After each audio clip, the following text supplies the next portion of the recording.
Hey guys, welcome back to Board Watch. I'm Brian. I'm Joey. And we are getting to the halfway point, Season 6, Episode 5. So, we're getting there. Actually, you're only going to have to come over here one more time for a dual episode watch. Because after that, because we're doing 5 and 6 today, we're doing 7 and 8 before Saturday, because we got to post 7 by Saturday.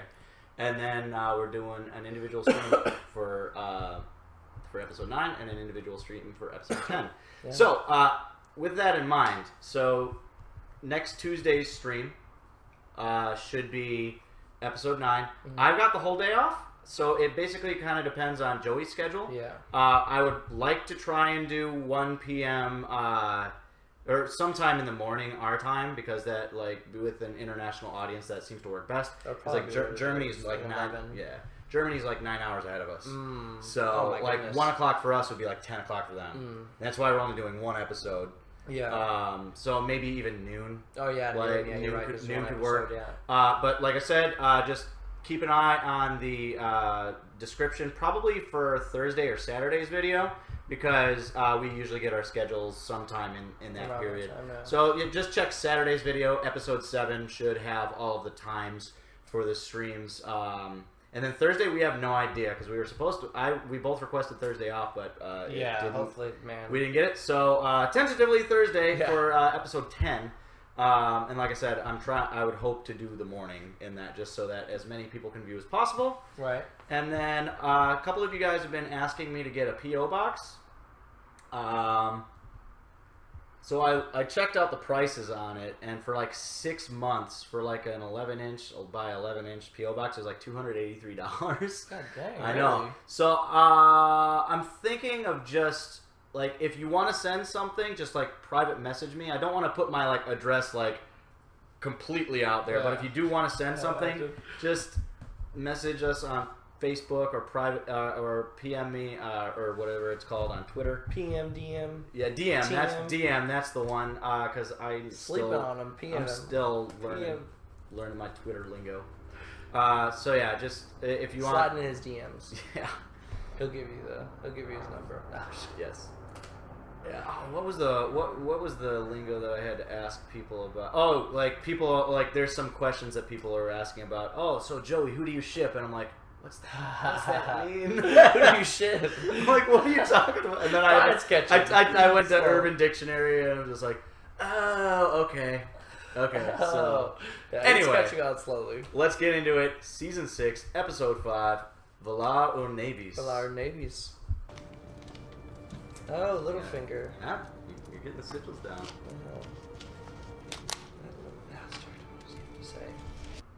Did you know about Ramsay? If you didn't know, you're an idiot. If you did know, you're my enemy. What do you think he did? Good. I can't begin to contemplate. What do you think he did to me? Lady Sansa asked you a question. He beat you? Yes, he enjoyed that. What else do you think he did? Sansa, I don't... What else? Did he cut you? Maybe you did know about Ramsay all along. I didn't know. You freed me from the monsters who murdered my family. And you gave me to other monsters who murdered my family. Go back to Canaan. My brother and I will take back the North tomorrow, and I never want to see you again. Your great uncle, Brendan, the Blackfish, has gathered what remains of the Tully forces and retaken River Run. You might consider seeking him out. The time may come when you need an army loyal to you. I have an army. Your brother's army.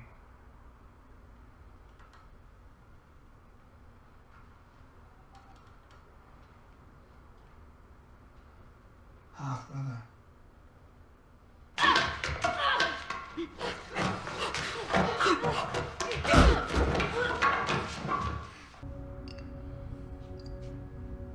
An actress who calls herself Lady Crane.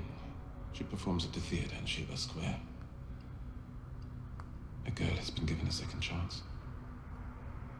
There will not be a third. Good people, you may all relax. My father's friend shall be spared this.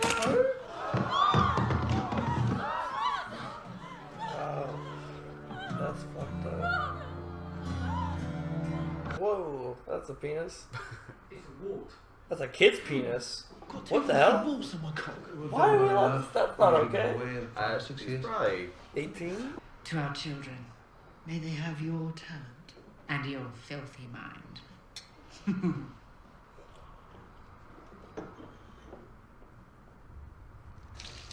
A girl will poison the rum.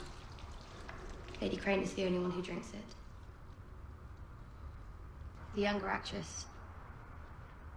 She's jealous because Lady Crane is better. A girl must decide if she wants to serve the many-faced god. A girl has decided. A servant does not ask questions.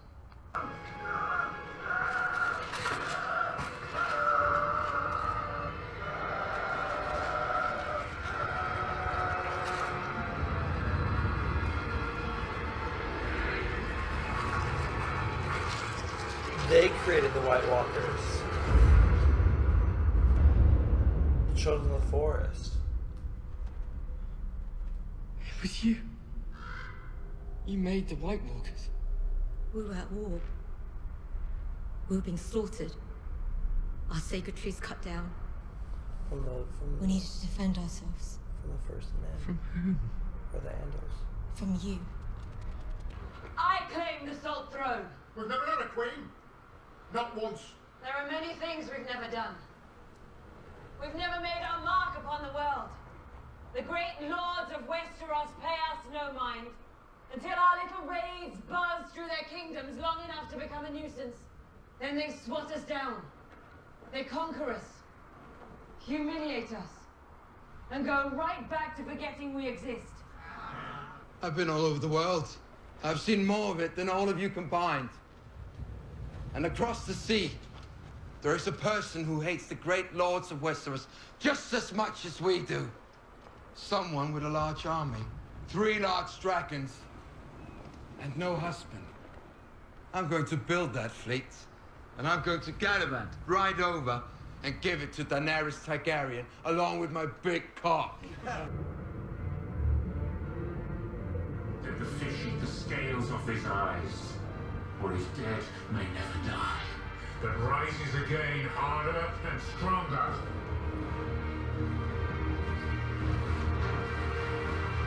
They have to drown themselves? And then get revived? Or they worship the drowned god. Jesus. That which is dead may never die. Does it work every time? What if they just killed them? I mean, they didn't, but what if they did?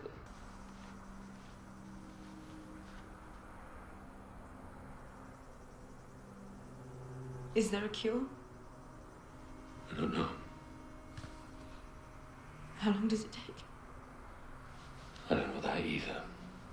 I've seen what happens when it goes far enough. I'll end things before that. Well, I command you to find the cure. Wherever it is in this world. I command you to heal yourself. And then return to me. When I take the 7 kingdoms, I need you by my side.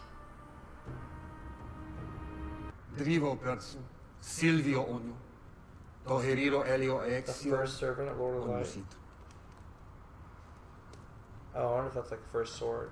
/ first servant. It's like the first sword of Bravos. Yeah. Why should I trust you to know any more than the priestess who counsels Stannis? My friend has a healthy skepticism of religion, but we are all loyal supporters of the Queen. You heard a voice call out from the flames, do you remember? Should I tell you what the voice said? Should I tell you the name of the one who spoke?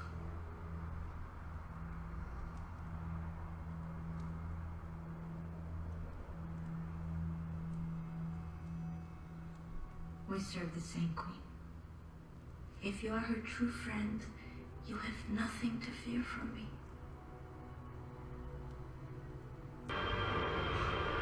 Oh shit, get out of there.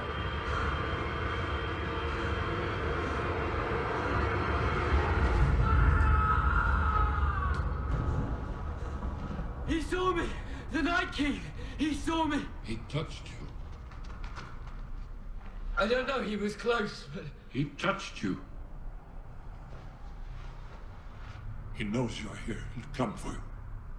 But he can't get in. He can now. I may not know the North, but I know men. They're more or less the same in any corner of the world, and even the bravest of them don't want to see their wives and children skinned for a lost cause. And there are also the Tullys. They're not Northern, but they will back us against the Boltons without question. I didn't know the Tullys still had an army. My uncle, the Blackfish, has reformed it and retaken River Run. How'd you know that? Ramsay received a raven before I escaped Winterfell. She's lying to them? And Brienne knows. That's Why good. would she lie to them about that? The Blackfish is a legend. His support will mean a great deal. Stark, Tully, a few more houses. Almost starts to look like a winning side. John knows there's still a huge army coming, though. What does he plan to do about that? The White Walkers, he knows are still coming. He just is neglecting them. I don't know. I thought he would have at least... The divided North can't beat the White Walkers. True, but I figured he'd allude at least to, like, the fact that, like, the bigger overall point is to fight the White Walkers.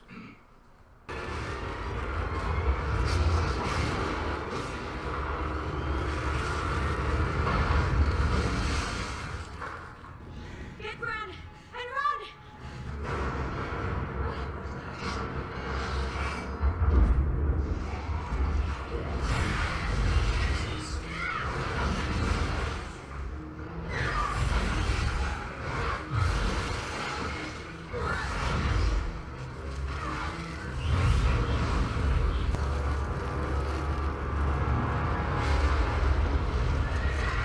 You have to wake up!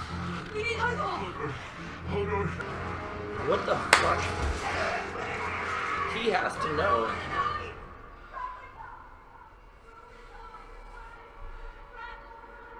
Bran, you have to wake up! We Oh, need he's making him come back. Go get Hodor now!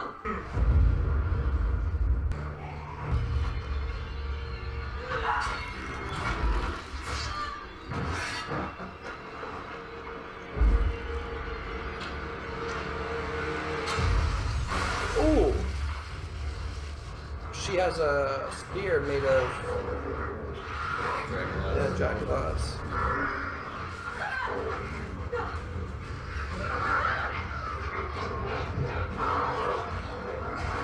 Oh no! Oh wow! He slowed them down. Damn. Leave.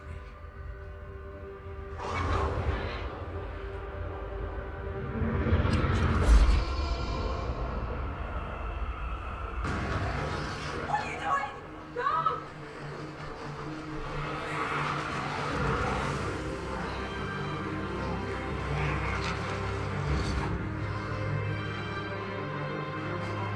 She got one more left.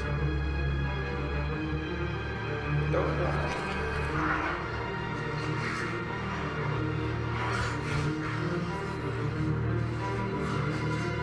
Why'd she let herself get shot like that? She did just blow it up. Had to attract as many as she could.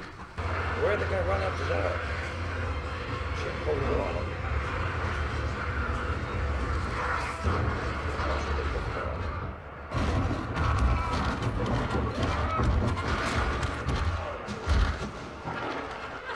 Hold the door!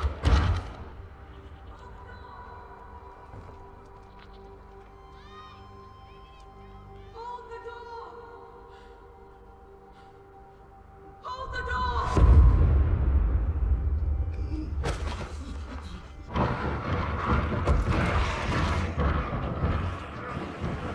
Wait, what? Hold the door!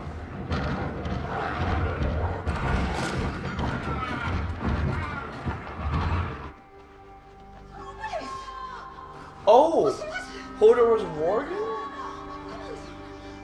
Hold the door!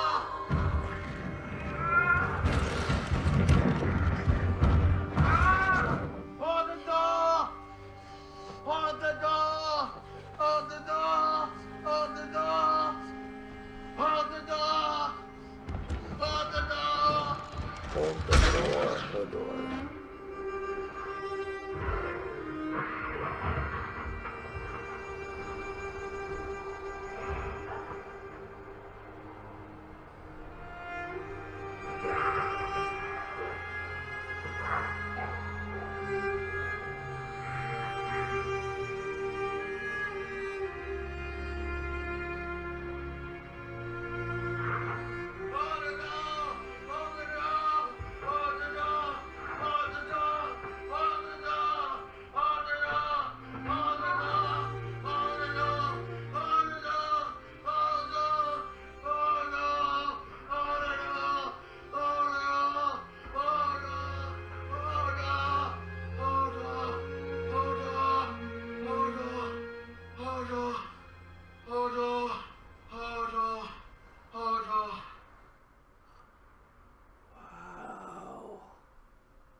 So did he? So he was warging himself, or Bran was warging through? Bran warged into him back in the past.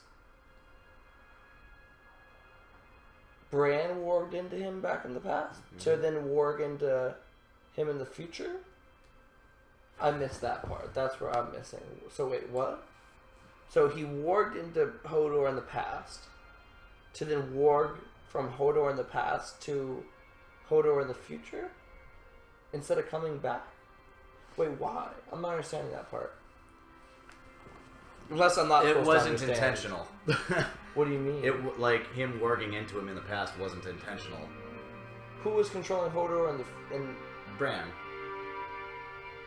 So then, how did he accidentally warg into him in the past? Because he heard Mira saying, "Hold the door." No, I know what I'm saying. You get what I'm saying, though. I don't understand. It's kind of funky. It's kind of it's. But I feel like there was supposed to be a realization there, and I feel like I'm missing it. It's that Bran is the one that fucked Hodor up and set his destiny to be like that. Yeah, his whole life has been to this point of holding the door.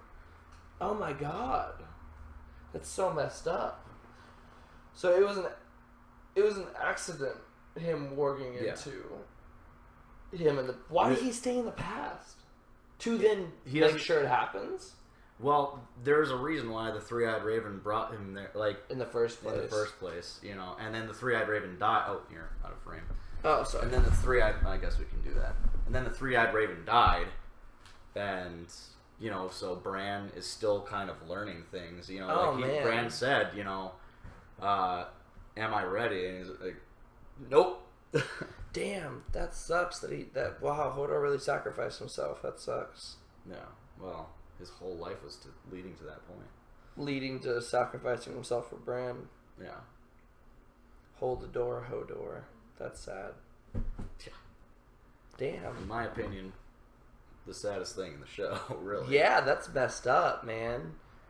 But yeah, that sucks. Bran did that. He's gonna have to carry that if that's what happened exactly. Yeah. I thought Bran wasn't. I'm not understanding why Bran didn't come back. Can he control it? Oh, I see what you're saying. He may not have been able to control it. That's true. Yeah. Man, freaking Bran. I'm a little pissed at him right now. Damn, that just sucks that that's what fate saw. Yeah.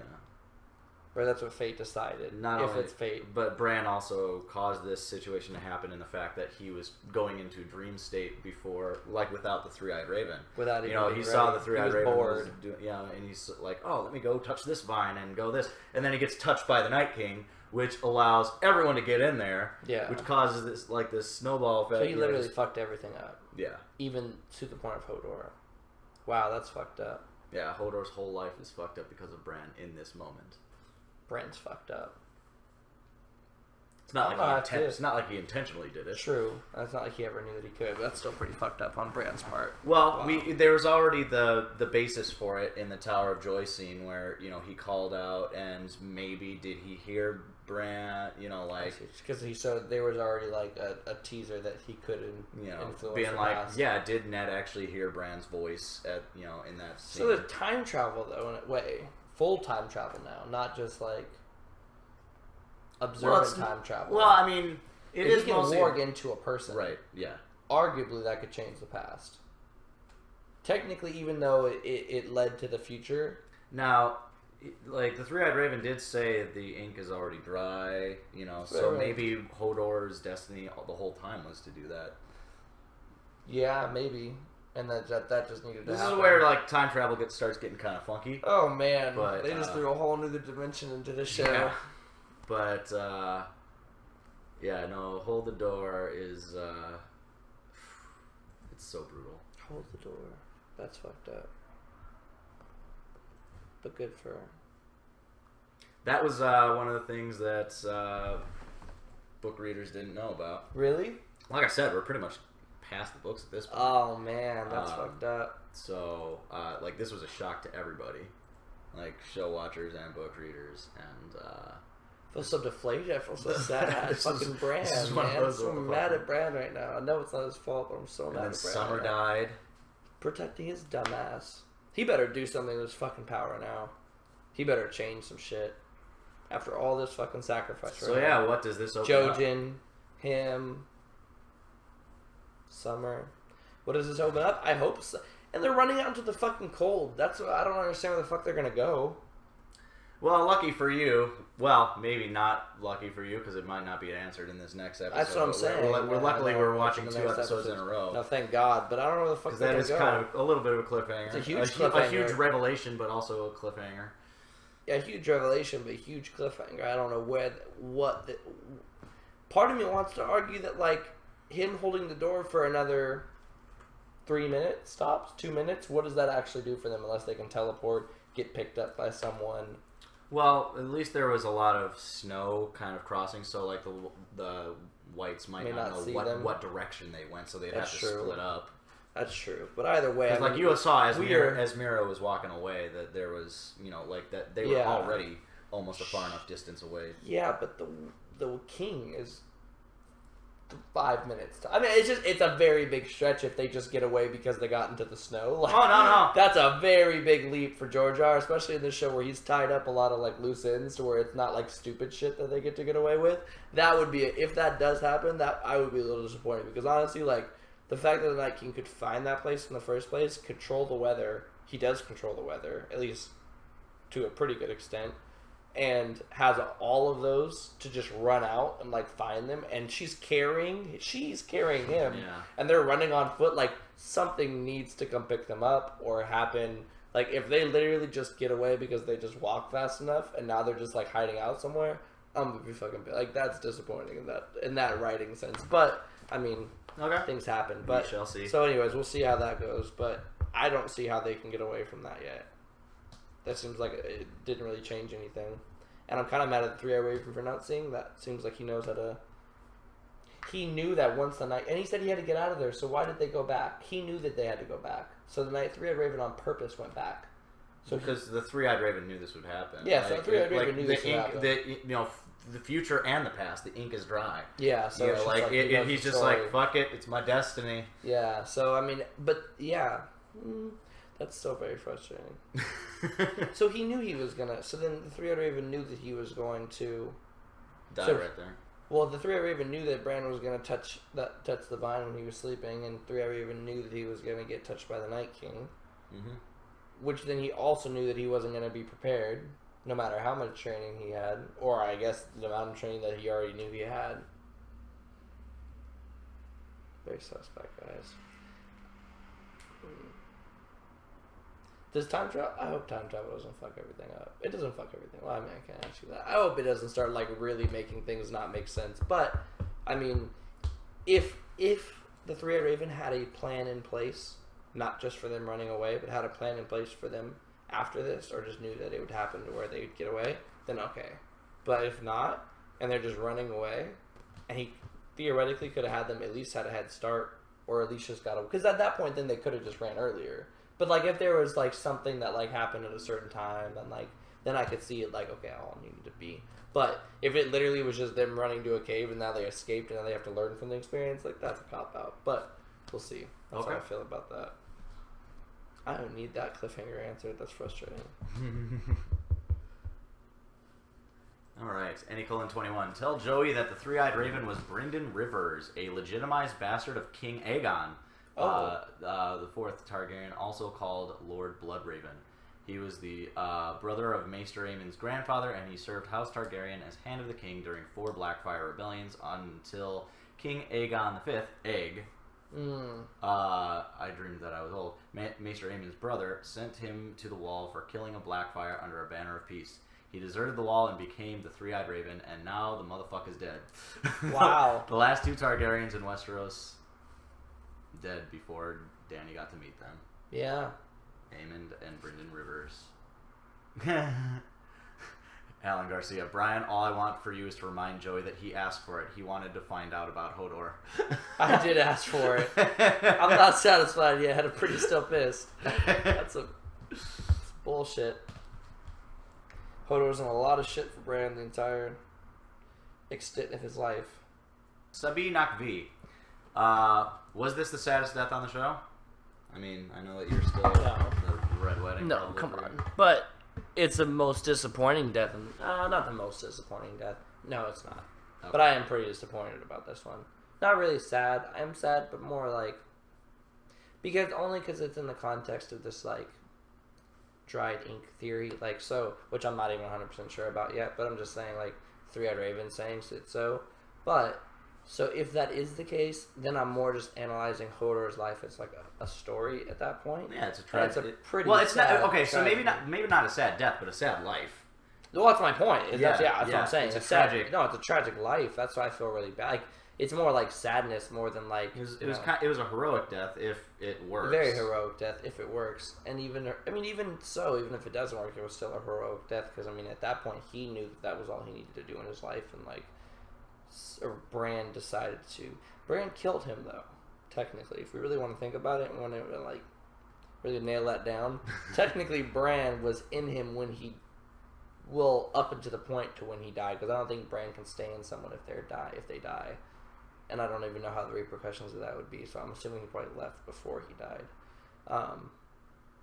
and then is gonna come back and realize what he just did. And like, but he knows he was gonna leave. Like he had to have known.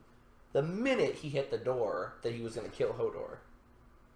Like, he wasn't going to run away after that. Like, I mean, I know it was all happening very fast, but Bran's also somewhat realizing this in the moment once he's, like, gotten past. And I guess it's just, like, out of fear for himself that he just, like... But that's still a fucked up way for Hodor to die, to be taken... Not even having the decision ever to live or die. Like, at the end, I'm saying. Like, no. He got taken over to then, through controlled heroic death. You know my point? Like, it wasn't like Hodor himself was, like, him sitting there. It was like Bran, I'm pretty sure, Bran was inside of him. So then Bran killed him as a pawn to get away. I don't know. I'm just calling it a kettle black. We're going to be like, I mean, yes, it's also heroic for Hodor, and I get the part of the story, but, like, technically, if that's the case, then Bran did kill Hodor right now, which is pretty fucked up. Do you blame Bran? Yeah. Yeah. I don't know how you don't... I mean, okay, either I blame Bran, or everything happens on purpose, and we don't blame anyone. Like, that's my point. Like, if we can either, like, say... Because then, technically, if we apply this whole, like, it was supposed to happen thing, then technically, everything that was... Robb was supposed to die. I shouldn't blame Walter Frey. But, you know, you get my point. Like, you can, like... So, I can't really cop Bran out. It's not that I want to, like... Because his knowledge of what he was doing wasn't necessarily there, so... As much as it was almost like but it was more than manslaughter because like he honestly did know that he was gonna leave him there to die once he let go, and so he almost used him as like. But then in the greater good, is he saving people? Does it make up for it? I don't know. I do blame Bran. I just don't know to the extent of like how much I judge him. But he's definitely the fault for Hodor's death, for Hodor's life, for Hodor's everything. Literally everything Hodor went through. At the end of like their journey, or from their journey at least. I mean, he also took care of Bran when he was growing up and stuff, but that's separate. But arguably, the only reason he even took care of Bran was because he was, simple. Exactly, and so mentally disabled, and so like the only reason that he even led the life that he did was originally because of Bran's mess up. But so yeah, I guess I kind of blame Bran. So still from Sabi Nakvi. Share this story with Joey. When George R.R. Martin started writing this series and wrote the characters of Bran and Hodor somewhere in the mid-1990s, he had already decided that that's how Hodor is going to die, and that's why Hodor Hodors. That he already decided from the very beginning, from 1990? Yeah. Oh, like that. Crazy. This book still hasn't even been written yet. And he just knew that was going to be and all the way back in the 90s, he's like, this is why this guy says Hodor. Wow. You just discarded that away like it was nothing, George R. That's pretty cool. Yeah, I mean, I get a kind of like Mice of Men vibe off of it. Like, I don't know. I like the idea of the story. I get what George R. was trying to do. I just hope that he finishes the story, I guess.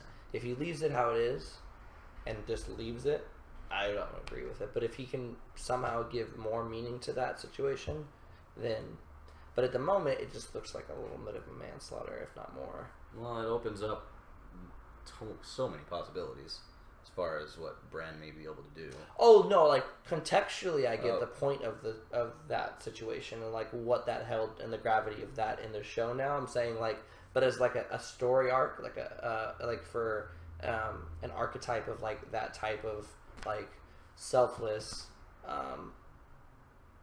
almost innocent, ignorant, heroic act like that, where it's like saving the person who's supposed to save everyone else, like to where like that. Also, there's a catch at the end. I feel like that needs to happen to where Bran can like grow from that, or at least like if the only point of Hodor was to just hold that door for them to escape, and Bran doesn't like go back to it or think towards it, or something doesn't come from that, then it's I feel like it's a wasted character development in my opinion, because like that's a long stretch for just that simple outcome for point. Like I don't know, so we'll see. Maybe I'm reading too much into it. We'll find out. Some heroes wield weapons, but some just hold the door. That's fucked up. I'm sure you guys got a ton of jokes. I'm gonna need a second though.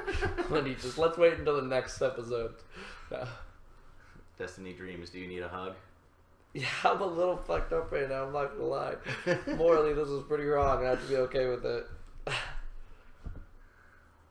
Alright. Okay, so you don't think this is sadder than the Red Wedding. What's sadder, this or Shireen? Shireen. Okay.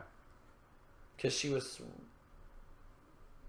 I don't want to say more innocent, but somewhat more innocent. Oh, and just think about this. Like, I think it was back in, season 3 or 4...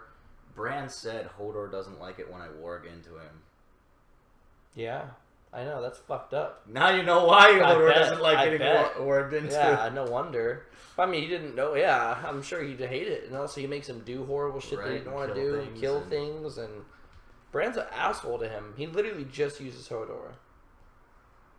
That's what I'm saying. If there's not a redeeming or saving quality, Bran's a huge dick for all of this, and that's not really like.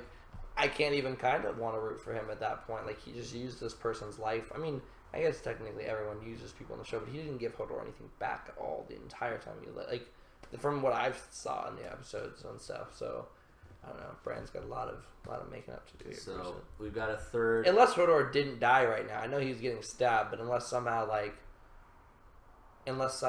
everyone runs away from the door last second or something like that, and, like, the king calls him back and like they just retreat or something, maybe then like it would be less fucked up. But if they let Hodor die, because I didn't technically see him die, if they let Hodor die, I'm definitely saying 100% Bran's a dick. And almost is he's not dropping to bottom 3, but he's dropping lower because he's acting like a little bit of a prick lately. He didn't do it on purpose. No, I know he didn't do a lot of shit on purpose, but how old is he at this point? 15? He can't control the power. No, I know, but I'm just saying, like, him... My blame is when he took the tree branch, which is already gonna happen, but again, if we just do this already gonna happen thing, then no one's responsible for anything of the show. So you have to give them context in the midst of their... Like, technically, no one's... Because it did happen because it already happened, but I'm just saying, like, we have to give him some bug. Right. Okay. That technically. I gotcha. But like, I understand that it can't be blamed enough to where it's like he murdered him. Like, he didn't purposely murder him, but accidentally, yeah. Just like if a kid got super drunk behind the wheel and killed a bunch of people. He's not like a murderer, but he's a murderer. Like, you know what I'm saying? Like, his recklessness killed his friends, period. He knew the gravity of the situation. The Three-Eyed Raven warned him multiple, I'm sure 1,000 times, to the point where he was bitching about how much he tells him, be careful about the power, all this stuff. And then he just doesn't fucking do it. He throws a rock at him and just does like... So I don't know. We'll see. I think I'm a little premature and I don't want to jump too much into this because I feel like a lot's going to happen either this episode or the next. More is going to happen with the story, so I feel like I need to just wait on it. But right now, it's a lot of bullshit. I'm going to tell you that. I'm sure you guys felt that too. But right now, it's a lot of bullshit. Pretty frustrating. So with Bran's direwolf, some are dead. That's bullshit too. Do you think bad things will happen to Bran now, having in mind Greywind dies, Robb dies, Lady dies, Sansa goes through lots of pain via Joffrey, via Ramsay? That's true. No, I don't think that has any correlation. That is funny how that worked like that. Or just the direwolf's name, Summer. The Night King literally literally coming in a winter storm. And killing Summer. It's a foreshadow to winter is coming. Michael Briggs. So, the Night King's mark allowed the Night King to come into the tree.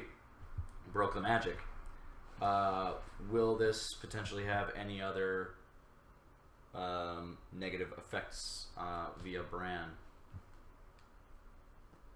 Oh, I'm sure the Night King can probably get into his mind now, probably. Okay. If the three-eyed raven could get into his mind. Get into Bran's mind? Yeah, into his dreams at least. Oh, okay. Into like his like to where to like lead him, you know, Okay. or at least know what he was doing. I feel like the Night King now has the power to know what he's doing, or at least like know where he's at. That's what I'm saying. Something's got to happen for them to where they're saved. I don't know. Okay.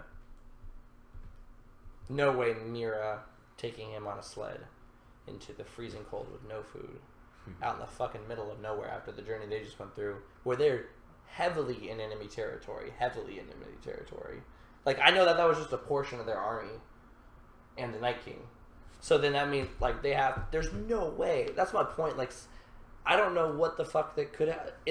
Bar fucking Daenerys coming with a dragon and swooping them up, or some, like, another huge power that's unleashed, like teleportation or, like, something that I don't know about. I don't see how they're going to get away and survive. Just them two. Okay. Even if Hodor survives. Like, that doesn't change anything. And if he unless the Night King on purpose lets him leave. And if he doesn't survive, does that mean Hodor becomes... Oh my god, that would be really fucked up. And then, yeah, he would. It wouldn't even be... Yeah, if he dies, I didn't even think about that. Wow. If that's how George R. leaves it. I've been a big fan, man. You're pissing me off lately. I don't know what these fucking decisions are. I know they're yours too, because this is like big shit.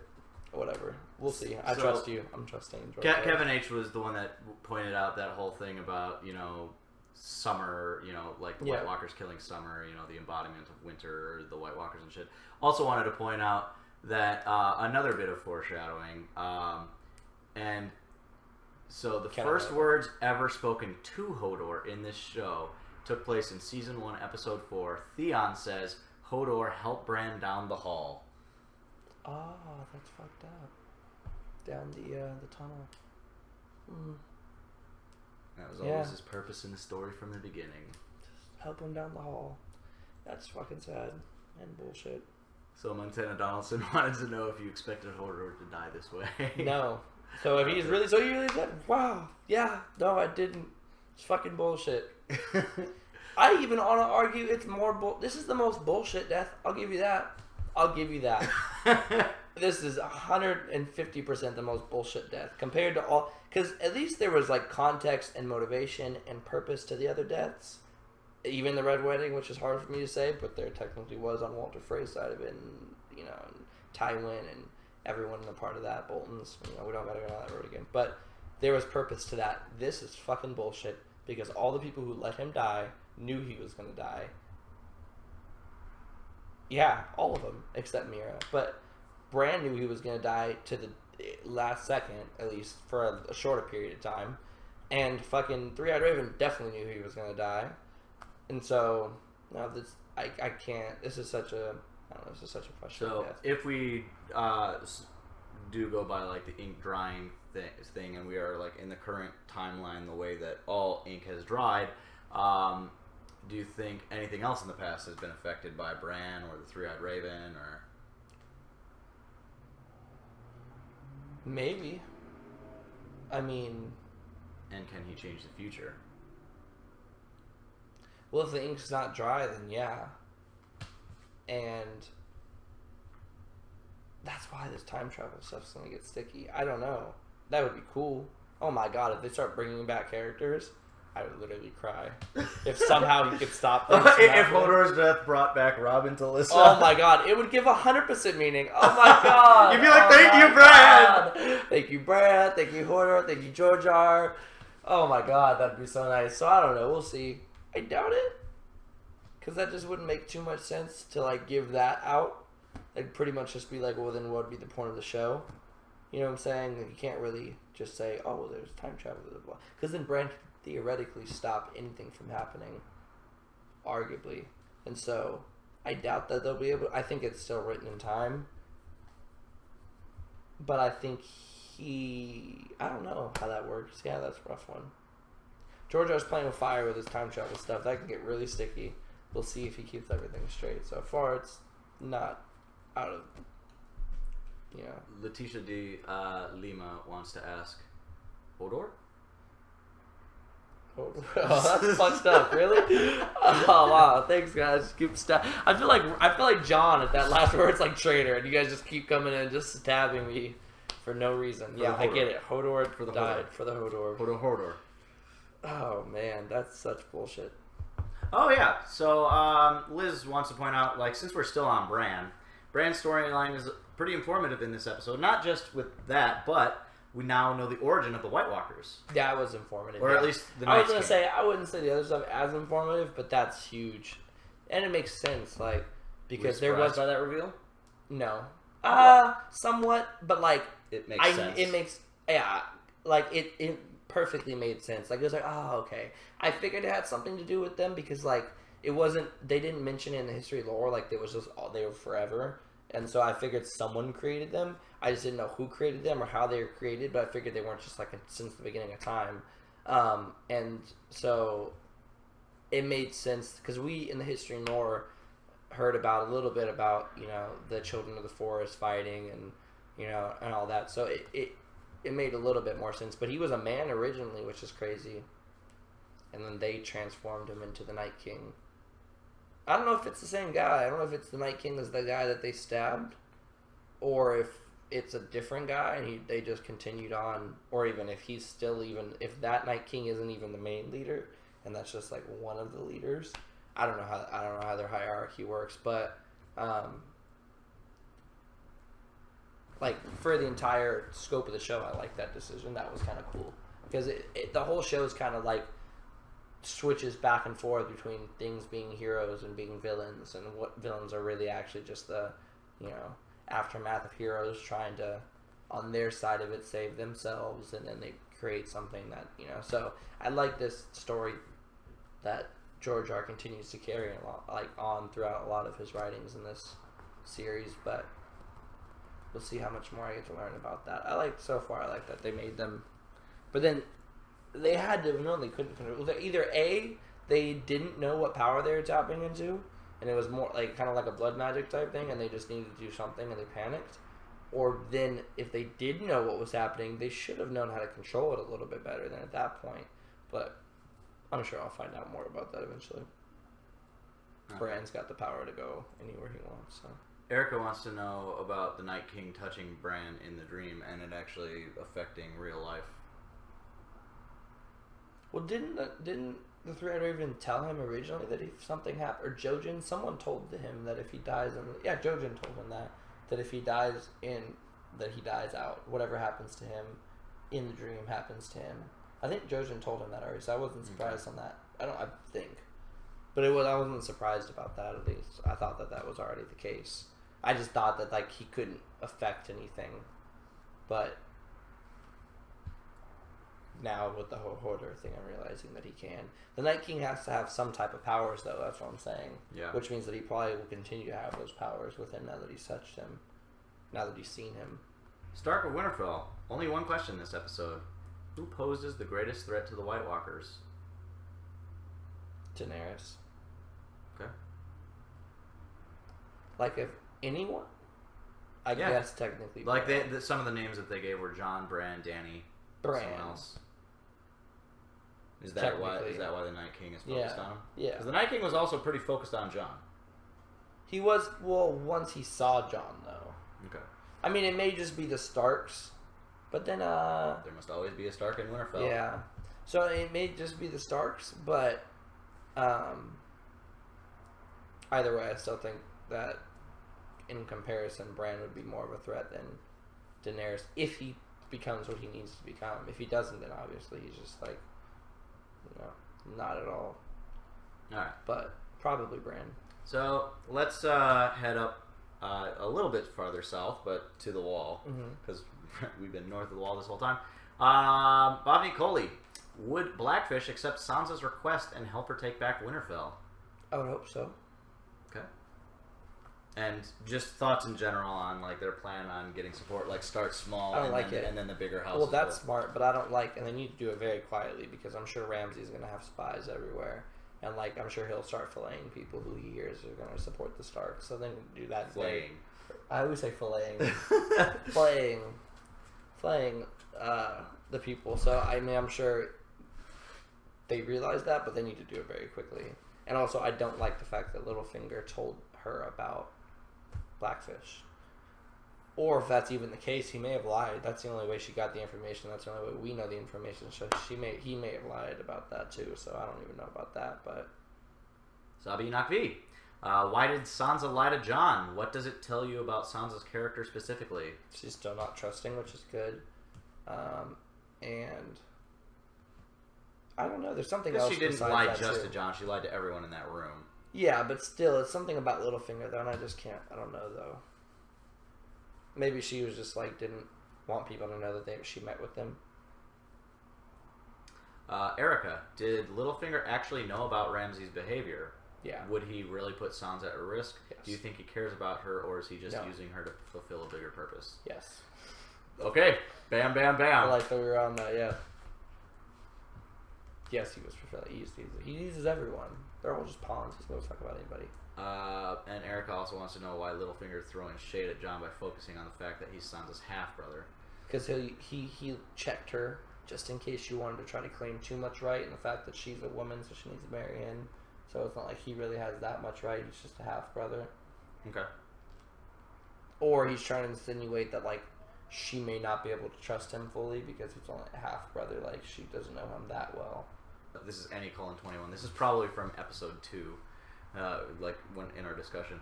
I want to have a direwolf reminded me of Kit Harington in one interview.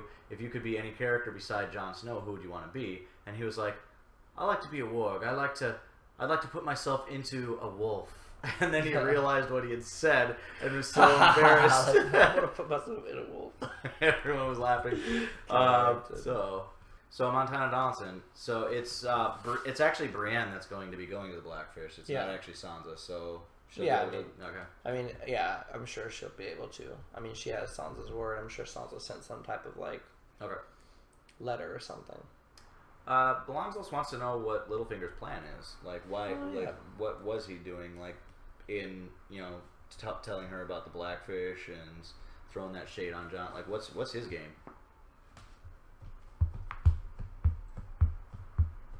I was trying to figure that out, but then I also had to watch the show, so I haven't had that much time to fully think about it. But he's having her either he's trying to get Bran away from Sansa. Okay. And he lied about Blackfish. And then he has a trap set for Bran there or something like that. And then he takes Winterfell and acts like and lies again to Sansa and says that Blackfish killed Bran and betrayed her. And that he again had no idea. I don't know, he could try to play that. Or he could step out, realize that he doesn't need to use the Knights of the Vale just yet. Have them fight the battle for him. And then I don't know what that would leave him though. Okay. Unless he then attacked after. But I don't know where he takes it's that next step. I'm not sure. I can see all his side moves. I get all his little like stutter steps, but I don't know where the next title he's trying to jump for. If he's trying to get to Warden of the North next, or if he's allowing them to be Warden of the North and just wants to then go for the throne. If he even wants the throne, I'm not really sure where his end game's at. Okay. I know he wants power. I don't know how he's. And Belongsless also, while Sansa is talking to Littlefinger, she said she can still, in that moment, feel what Ramsay did to her in her body. That's awesome to bring that up again. What does that mean? Why would we do that? Why would we bring that up? I mean, I'm assuming it's her getting raped. Okay. And probably put a baby in her. Okay. So you think possibly pregnant? Yeah. Okay. It's fucked up. Just bring it up one more time. Yeah, I figured that's probably what it meant, but that was a fucked up situation. Hopefully she's not pregnant, but she's probably pregnant. Hopefully she's not, but she probably is. Yeah. All right, so let's head over. Since we're talking about Stark still, let's head over to Arya. Belongsless, what do you think about Arya's new mission? She better fucking do it. Yeah. she's in a rabbit hole. She needs to get the fuck out of that situation or continue to listen. I understand where she's, because obviously the many-faced god isn't the one deciding who they're killing. So I get her point, and she's understanding motivations a little bit. If that was that other girl who's jealous, the one who paid the, so I see where she's going with that. But then if that is the case, and she doesn't want to just be a badass hired killer, she needs to get the fuck out of that situation because she's already way too deep into that whole thing to then just dip out. So she needs to not play that middle way. You know, giving you a second chance there will not be a third. Exactly. So she just needs to either commit or don't commit. Montana Donaldson, do you think Arya was amused by the play? No. Do you think the Lady Crane should die? No. What will you think of Arya if she kills the Lady Crane? She's a killer. Because you just said the Lady Crane shouldn't die. No, she's a murderer. Okay. My opinion is less, but it's an ignorant murderer, but still a murderer. Yeah. I have less emotional tie to Lady Crane, but on a moral standpoint, it's just as bad. But like I have less emotional tie to her. Obviously, I just saw her. Yeah, her character herself, I don't care. She's a fine chick. I mean, to her, it happened across the sea, and it was a bunch of dumbass shit. And people, it is a bunch of dumbass shit if you really think about it. Yeah, it's just a bunch of people fighting over dumb shit, like over power. So to them, it's like the free city of Bravos. It's just like, of course, it'd be a play. So I don't even blame her for that. Well, and like this is like on a completely different continent. You're just hearing stories about what happened. And it's not even like there's media or anything. Like, it's really just word. Tyrion paid the executioner to kill Ned, but Joffrey was like, "Oh no, I was going to show him mercy." Yeah, exactly. Like, what the hell? They really painted Tyrion as this negative guy. Yeah, trying to at least. Okay, let's head over to Theon and Yara. Okay, so Erica, Theon and Yara took the best ships in the Iron Fleet and sailed away. Where are they going? You already had a prediction in the middle of the episode.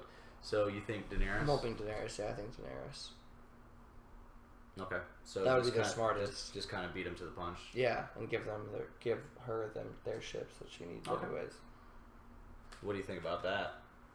That would give Daenerys an opportunity when all her ships are burnt. Right. I wonder if he had any part in that. Okay. If he was like, if Euron was part of the Sons of the Harpy or that entire burning those ships. Okay. Who all that was? Because then that would make sense. Then that would just ships. make him that much more needed. Yeah, exactly. That would make sense on his part, but she might even try to say that, but who knows? But how did he even know about her in the first place? At that point, then, but he said he's been traveling all over the world. Well, I meant like if he didn't burn the ships and he didn't if he didn't even know about it, he had to know about her at some point. So I mean, I guess he could have heard about her, but either way, I think he burned the ships. It just depends on if Yara can convince. I don't know how Theon's going to play in all this. Okay, and Tyrion has met Theon. Yeah. Also, Varys knows of Theon. Varys knows about, and the Greyjoys are kind of notorious for rebelling. No, yeah. And like Yara even said it in this episode, we keep on fighting back, and then they beat us into submission, and then we rebel again, and then they beat us into submission. Yeah, so I don't know. I mean, they do not sow, right? Isn't that their? Well, that just means that they're seafaring. They don't like farm and shit. Well, that sow is in like marry with other. Isn't that what that means? I thought that's what they said. They just don't sow, like they don't like marry with other. Look into that. If that is the case, then I don't know how Yara, unless Yara plans on betraying Daenerys. I don't know what Daenerys plans on conquering everything, so I don't know how she would. So, like, all they could offer is ships, because obviously Theon can't. No, yeah, exactly. Unless that's what. But then I wouldn't want Daenerys married to Theon, anyways. But like, Theon can't procreate. Yeah, exactly. I don't even know how that would work out, anyways. But I mean, they could just have the ships. But then she doesn't want Euron's big cock. Oh god. I don't understand what Daenerys would give them though, unless maybe back the Iron Islands. But then at that point, all they would do again would be try to rally all those Ironborn to go fight Daenerys eventually. So what would that be the point of that? I guess technically Daenerys needs to like make friends with your enemy for the moment, and then like maybe that's what. I don't know. Belongs also wants to know about how Euron being the new king of the Iron Islands will affect Westeros and just like the landscape in general. He's gonna start taking over shit quickly. I mean, all of his best ships were just taken. Yeah, so they do have to build ships. Yeah, he might just be out of it for a while they're building ships. I don't know how long it takes to build ships, but he wants to. Or how fast the pacing of the show will go, because like it could be months, it could be years Seriously. in the next like 4 episodes. No, I know, it's ridiculous. So, since you think they're kind of going to Daenerys, let's kind of head over to Daenerys. Well, at least Marine. Did we even see Daenerys? Yeah, we saw Daenerys. Yeah, saw her for a second. Jorah. Montana Donaldson wants to know: will Jorah find a cure? Yeah. She commanded him. Yeah, he will. He'll come back. You know, don't turn your back on your queen. He finally admitted that he loved her. That's still weird, man. He needs to chill on that. I really wish it would have been more, because honestly, the connection would be so much more heartfelt if George R. pulled on that heartstring. Like, Daenerys never had a dad; he was a father figure. The aging's right. The character, even the actor, would be a perfect like father figure type. He's even acted kind of like a father figure type. But yet he keeps saying he loves her. Like, fathers can love their daughters. Yeah, that's not like that, man. That's weird. And I can tell Jorah. Like, Jorah has never even said like a daughter ever. Like, and he's always said like, you know, he wants her, and like, that's just, I don't like that. I don't know. That's the only thing that stands in between me and like enjoying Jorah and her relationship. It's just weird that he like likes her like that. I don't know. But I'm happy that he's back in her graces. So we know, we as an audience know that Shireen was cured of the grayscale. Yeah. But Jorah said, I have no idea. So no, how would he find a cure? If he'd probably have to go around and talk to people who are around Valyria. Okay. Because that's where all like those people are. The people with the grayscale are, but they're like the ruins of Valyria. So, yeah. But like not actually in the ruins, but like around the ruins. Okay. Or maybe he'll get told to go then in the ruins and find the cure. Who knows? But either way, people around the ruins, I'm sure, will know more about grayscale than anybody else in the land. Okay. And since we're still on that continent, Belonglos, we met Kinvara, a new red priestess. She says Dany is the one who was promised, while Melisandre first said Stannis, then Jon. Yeah, that's why the Lord of Light's full of shit. There's not a Lord. I mean, the Lord of Light's full of shit. The religious association, I guess, of the light, like, that's not full of shit. And both Thoris and her both came from somewhere where they got taught about the Lord of Light and that kind of stuff. So maybe like a maester, like a citadel type thing. But like the actual Lord of Light, no, come on, what the fuck? Or Lord of Light's lying to all his different priestesses, just then use his willpower to. Well, she was saying that like people just interpret it different. Like people are interpreting things wrong. You know, like the Lord of Light is always right. It's just like people can be wrong. And that's stupid then too. Like, because then what if she's wrong about Daenerys? What if she's wrong about? Well, that's basically the question, though. No, I know. Well, I don't believe her. Sorry, I should say that. I mean, I thought I said that, but yeah, I really don't believe her at all. And I like that Varys was, but she's powerful. But like, I like the fact that like Varys was like weary of her at first, and he should have been weary, definitely. Montana Donaldson wants to know if Kinvara actually does know who the voice was in the Flames for Varys and what it said. Yes. Whose voice do you think it was?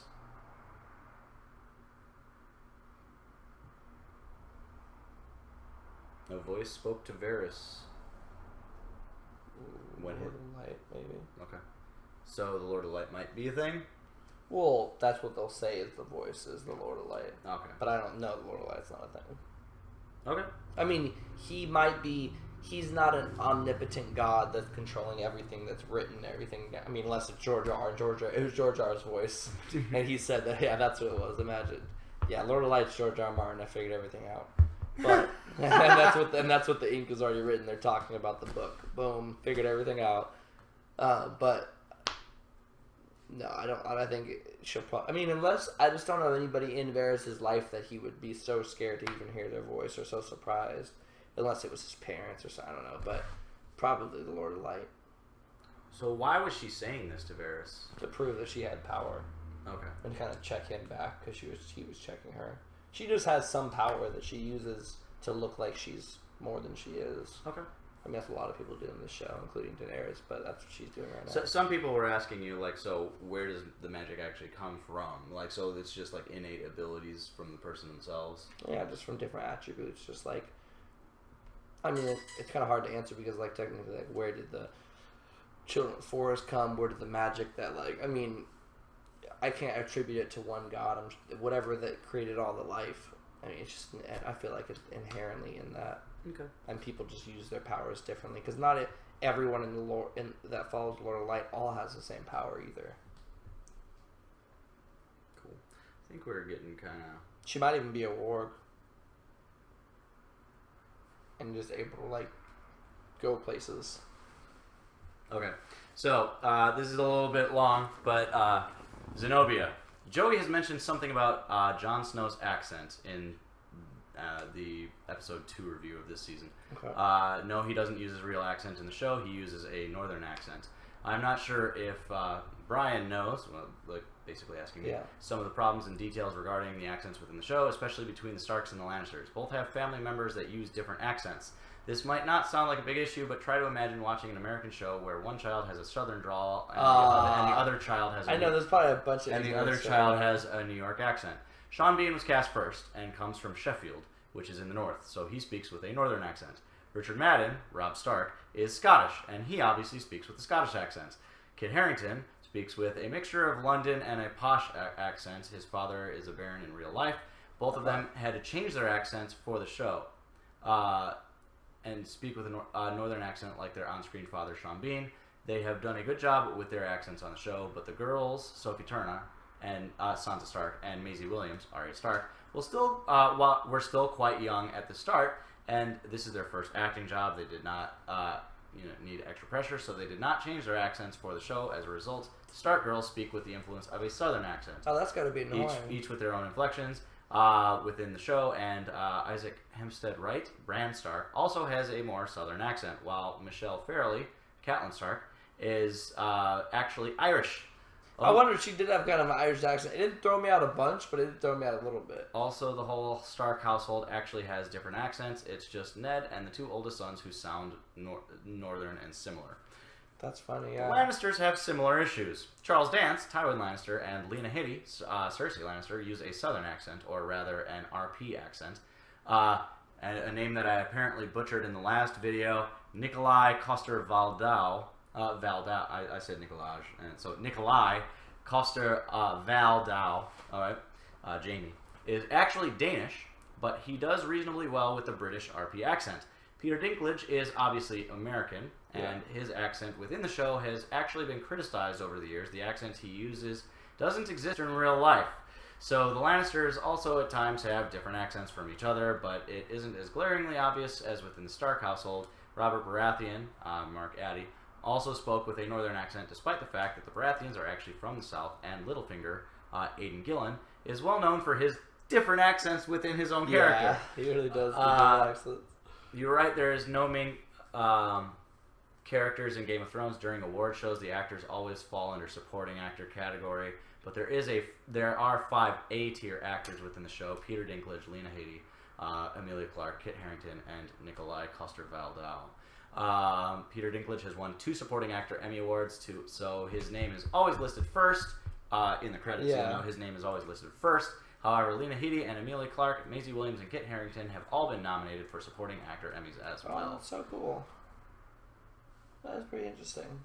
So, thank you very much on that. Thank you. Provides That's content. cool. Like, I never even thought about it like that. Like, Yeah. to us, it would be like, you know, like one daughter has a southern accent, the other daughter has a Brooklyn accent, and it's just like... Yeah, that's got to be frustrating. Like I was saying, yeah, that's got to... that would bother the crap out of me. Thankfully, I don't got to work... Like, but I'm so we don't have I don't know.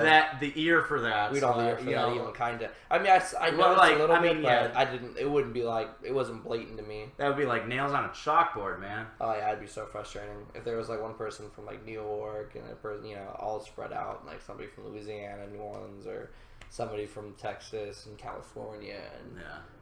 Yeah, that would be very frustrating. Good I'm on sorry, you, everybody in the UK. Sorry that you guys had to do that. Anyway, I think that's pretty good. Yeah, that's a pretty good place to end. So let's get into episode 6. Valar Udlisis. Valar Udlisis, my friends.